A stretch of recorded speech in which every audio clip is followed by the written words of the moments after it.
Français, Françaises, mes chers compatriotes, Salut les petits loups! plus de 2 mois que je ne vous avais pas donné de nouvelles. Mais où étais-tu passé, petit fils de pute? Vous demandez-vous légitimement, j'ai tout simplement eu la lumineuse idée de faire une petite partie de Où est Charlie avec mes neveux, et devinez quoi? Eh bien j'ai gagné, ils ne m'ont absolument jamais trouvé. Mais la campagne présidentielle s'accélérant quelque peu, il était temps que je revienne. Et il semblerait qu'une tendance lourde, commune à tout l'échiquier politique, se dégage. Vous l'avez comme moi peut-être remarqué, nous sommes entourés de candidats dits anti-système. What the fuck? Des ministres du gouvernement sortant qui nous parlent de révolution, voire même de révolte pour le premier d'entre eux. What the fuck? Un leader de la France insoumise qui, pour le coup, nous a organisé un vibrant hommage à Fidel Castro, et ce sans beaucoup de réserve. What the fuck? Les exilés cubains, les opposants politiques et les familles des victimes du régime auront à coup sûr apprécié. Une candidate d'extrême droite qui nous la joue protection du bon peuple en remaquillant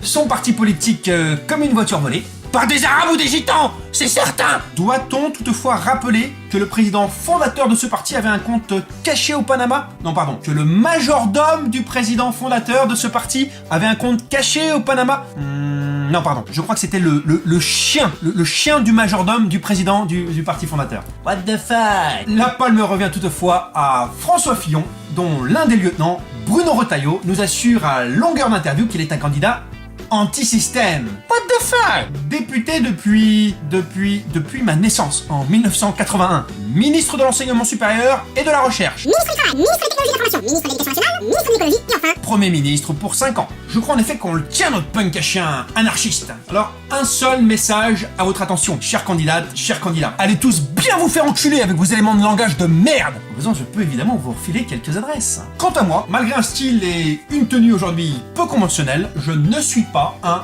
candidat anti-système. Bien au contraire. Primo, je m'inscris pleinement à travers ce projet de fils de pute dans ce que l'on appelle désormais l'ubérisation de l'économie. Je monte ma boîte en espérant pouvoir gagner un peu de caillasse, et puis aussi parce que je n'ai pas besoin de créer un parti et de demander l'avis de chacun pour avoir des idées. Deuxio, je cumule les mandats, et ça aussi, c'est plutôt mainstream, et j'assume. Je m'inscris non seulement dans l'ubérisation de l'économie, mais également dans l'ubérisation de la vie politique. Et ça risque de déplaire à certains, mais il va falloir qu'ils s'y fassent. La révolution numérique est en marche.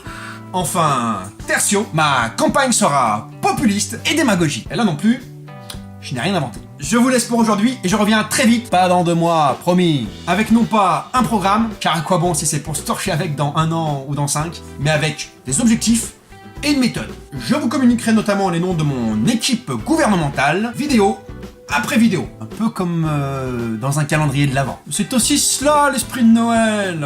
Vous savez ce qu'il vous reste à faire en 2017.